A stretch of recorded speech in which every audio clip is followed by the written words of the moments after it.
Welcome back to Man vs. Meeple, the show where we talk about all things board game related. Today we have a Kickstarter preview for a game called Donning the Purple. This is from Tompet Games, and it revolves around the sort of days leading up to the fall of the Roman Empire. In fact, it takes place during 193 AD when families were stressed about the invading armies and there was infighting between the families about who was going to be the proper emperor of Rome. So each of these different players is going to represent a different seed within the government. Yeah, and the three players, the roles that you can play are pretty significantly different, one of which mostly is vastly different, and that's the person who plays as the emperor, which, by the way, doesn't necessarily stay with that player the whole game. So you have three different factions in the game. You have the emperor, which is not just the emperor himself, but it's the family that he has surrounded or has around him.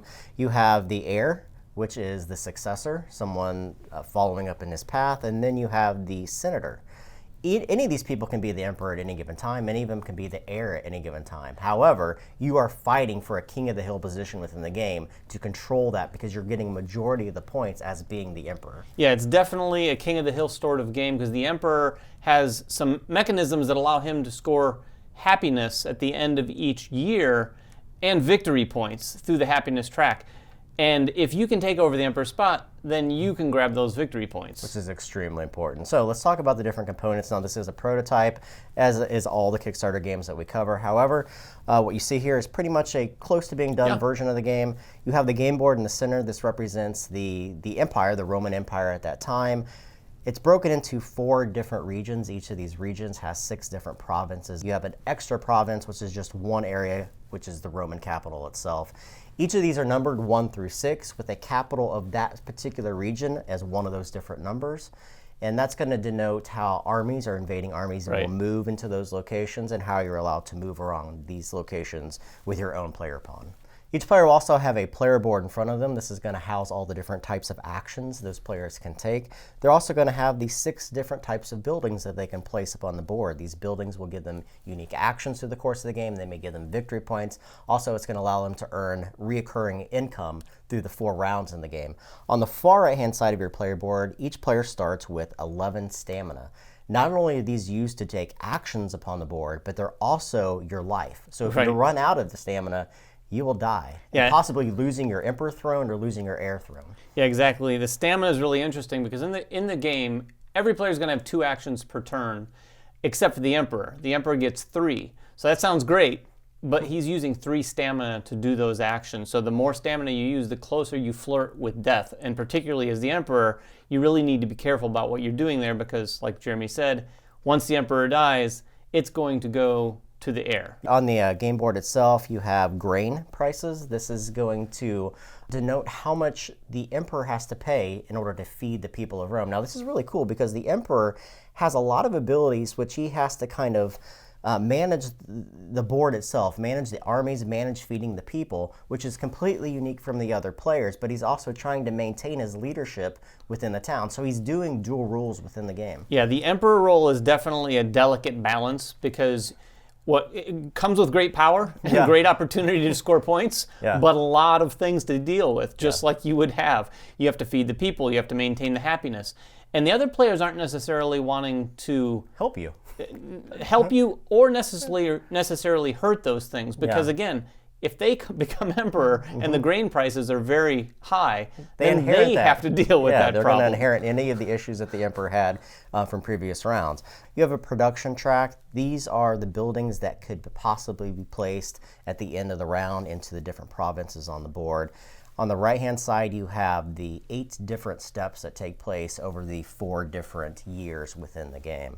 As I said, each player has a player board. Also, there's a bunch of cards, a bunch of tokens that you're going to use. You have money tokens, you have victory points, both positive and negative, because you can earn negative victory points in the game. And you have event cards. These kind of change the game state, usually punishing the emperor because he has such a powerful role within the game. Yeah, they're not necessarily good for anyone, generally speaking, but they're really not good for the emperor. Yeah. Also, you're going to have plot cards. Plot cards are used for 2 main different purposes. One of the purposes is to give you variable player powers that you can use during the game, but also they're used for attacking armies on the board or even trying to assassinate the emperor. Right, you can sort of mitigate and enhance dice rolling with the plot cards if you don't want to use their power. Each player is going to start with one of these plot cards, except the Emperor, because he's powerful. He's going to start with 2 of them. Also, each player is going to start with 1 hidden agenda card. Now, there's not a lot of points to score in this game, so you have to score points when you can.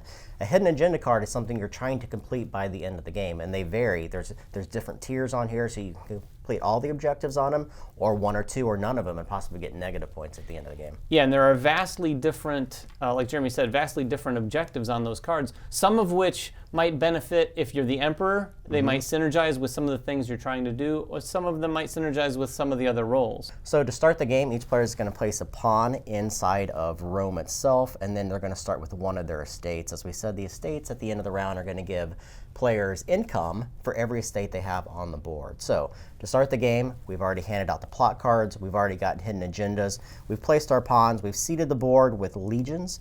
The legions are the armies that are protecting the capitals of each of these 4 different provinces.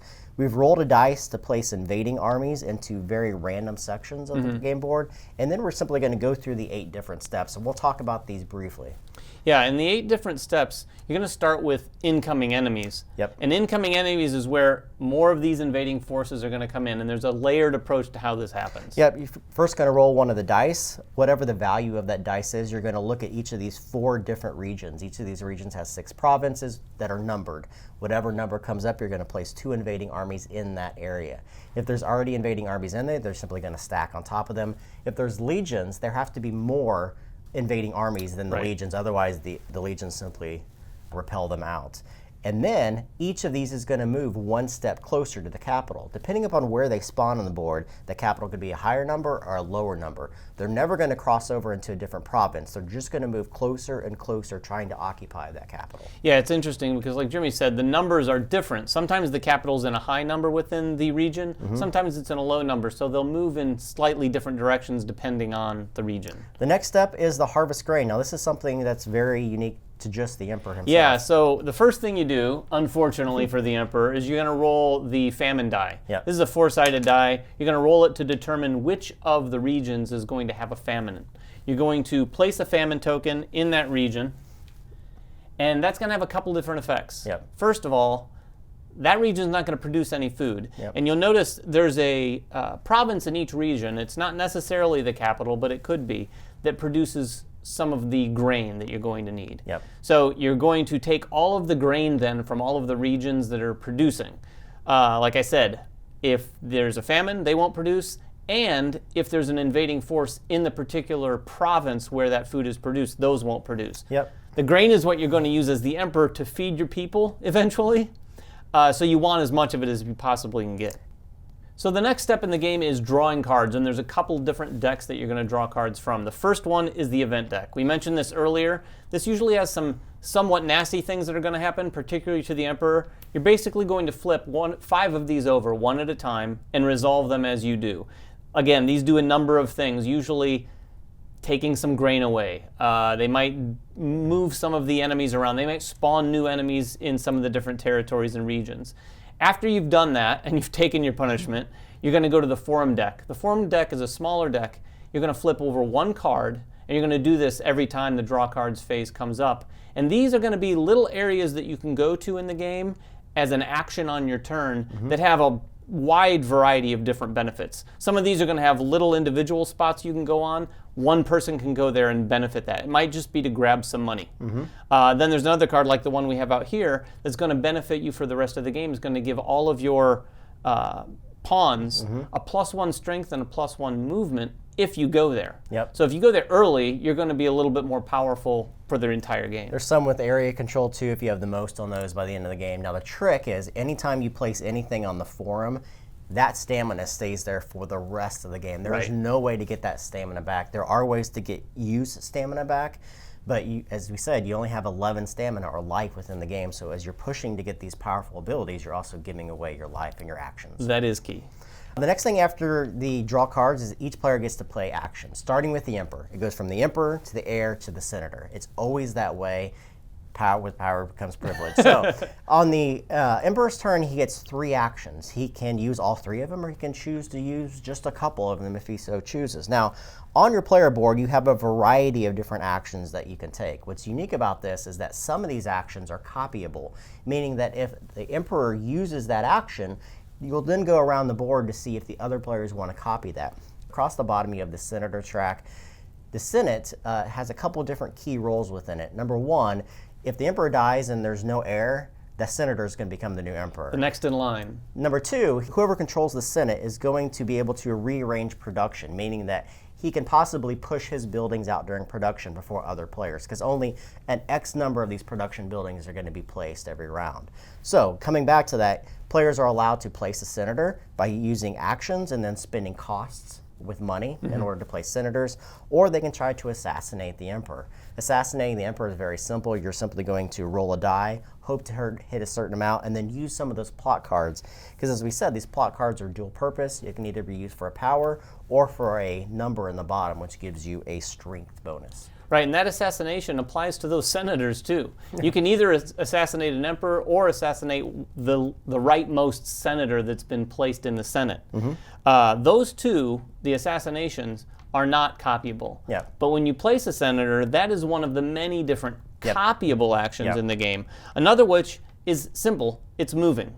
You can simply move your pawn at the beginning up to 3 spaces. Now, unless you've done something to enhance that, you're going to basically take your pawn and move it province by province through the regions. Now, the pawn has some built-in strength.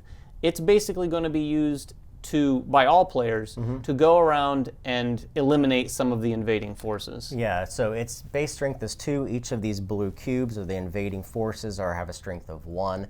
If you meet or exceed that, you will kill those troops automatically. There's no die roll associated with it. It's just a straight strength for strength battle. Each of the enemies that you get to kill, you're going to roll a die for those. When you roll these dice, you're going to look at the numbers on them. If you roll a 1, you get to draw a new plot card. If you roll the number 6, you get to take one of your used stamina back into your pool. Any other combination of dice that you roll is going to be money for you. Right. So if you roll 2 5s, you just get a straight $10, which is good as well. Yeah, nothing is necessarily bad in that respect. A 1 and a 6 are great in many cases, but again, money's always good. The other 2 actions that you can take are to build your buildings. Now, there's 2 different types of buildings. First, you have estates, then you have your monuments. Estates are going to be placed in the production queue along with the monuments up here. Each of them has a different value. To build a estate, you need to use $3. When you build a monument, you need to spend $5, and you're going to place them in the furthest left unoccupied space. So, what do these do? Estates are going to give you income at the end of the round if they're able to be built. We'll talk about that in a moment. And your monuments are going to actually come back to your player board on the bottom. Those are going to give you ongoing benefits. And if you build all of them, you get extra victory points at the end of the game. Exactly. Now that's all of the things that are going to be on all player boards. The Emperor has an extra player board that allows him to do a few different actions. I'll cover some of those right now. None of these, of course, are copyable. Yes. The first one is I can choose an heir. So if there isn't an heir already chosen, or even if there is, I can spend a large sum of money, in my opinion, 15 gold, to basically choose a new heir. Even yourself. Even myself, which can be significant.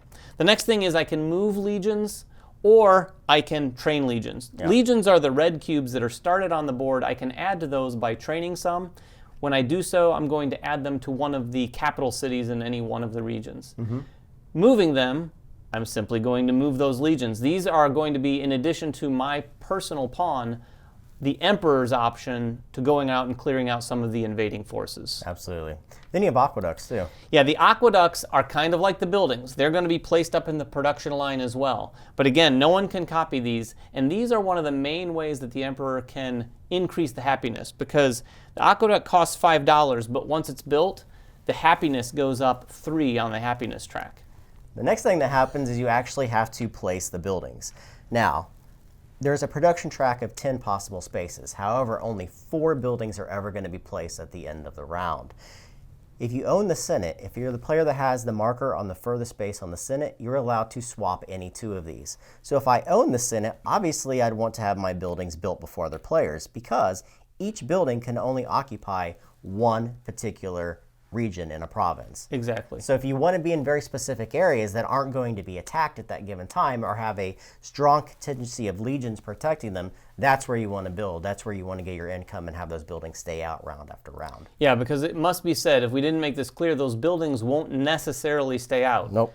If invading forces come in, they can destroy them. There are plenty of event cards that can do things like earthquakes and all sorts of natural disasters that can take buildings right out of an entire region, in fact. Step 7 is distribute food. This is where the emperor has to pay or feed all of the people within his empire. Yeah, and distributing the food is probably the least favorite activity of any emperor because you're going to have to take a look at the board and determine how many provinces need to be fed. And it's a lot of them. Usually it's all of them except for any of them that have invading forces in them. Again, 25 total provinces. There's 25 out there, and as an emperor, you're going to want to have taken care of some of those invading forces, but maybe not, so you don't have to feed as many people. Right. But you're going to take a look at how much grain you have. You're going to compare that to the number of provinces, and then you have to take a look at the grain price, because you're going to have to buy grain to make up the difference. Yep. And that's why you will have wanted to collect a lot of money during the round. And if you can't, you have to lose happiness according to that difference. For every province. And this is going to go up and down through the course of the game. This is extremely important. We'll get into that why in a moment. The next thing that's going to happen is, as the emperor, once again, once you fed everybody, you get to collect some of that money back from the taxes after paying the people. Yeah, and this is probably the fun part for the emperor because you're going to be collecting a lot of money. Hopefully. Again, you're going to be collecting money from everywhere that doesn't have an invading force and that doesn't have a famine in place. Yep. So that's why it's particularly important to build those aqueducts, because in addition to happiness, those aqueducts will allow you to take away some of those famine tokens. The last thing is the end of the year. This is just the cleanup phase, but the most important thing is here is that the emperor gets to collect victory points. He's the only one that gets to collect victory points. This is why it's so important to assassinate him or get him out of office so you can become the emperor. According to where this happiness track, you can score 1 through 5 victory points, and that is a huge amount of victory points to score over 4 rounds if you can't get that guy out of office. Yeah. If you get the happiness track up to 15, that's going to get you 5 victory points. And like Jeremy said, the scoring in this game is extraordinarily tight. Yes. So allowing even 5 victory points when someone is the emperor is significant. All of your unused stamina or all of your used stamina is simply going to stay. So you have to use all 11 stamina over 4 rounds. And as we said, there's ways to get that back. You want to be out there fighting armies and rolling good dice. You want to be able to use plot cards to your advantage. And you have to make sure that you're taking care of diminishing the power of the emperor, because if you let him run away, you're going to have a hard time catching back up. Yeah, so at the end of the game, you're going to score up victory points. And in addition to the victory points that the emperor has scored, there's a few different things that all players are going to look at. The first thing is their hidden agenda card. These are going to be very clear on the card itself. You're going to score those points. You're going to get some points for the coins that you have left over. I think 1 point for every 10 coins. In addition to that, you're going to get 2 points if you are furthest right on the Senate track. And then, of course, if you've built all of your monuments, that is going to be worth 2 points. So as you can tell, a lot of these things that are fairly significant tasks are only worth a point, 2 points here and there. So it is a very tight scoring game. And there might be a couple points you get from some of the forum cards, but typically you're going to score anywhere from about 10 to 15 points in a game. So again, this is a very, very unique game. I don't think we've played anything like this before. No, it's very unique. It's one of those games that I think a group of 3 people who get together frequently and play this could have a lot of fun switching roles and really getting good and strategic with this game for sure. Absolutely. So guys, that is Donning the Purple from Tompet Games. It plays in about an hour to hour and a half. If you guys have any questions about the game, make them in the comments below. Subscribe to us, follow us on Twitter, like us on Facebook, and everything else that we do. And we'll catch you guys next time. Bye-bye. This Kickstarter preview has been brought to you by Man vs. Meeple in sponsorship with Quartermaster Logistics. Take a look at all of their fulfillment solutions at qmlogistics.com.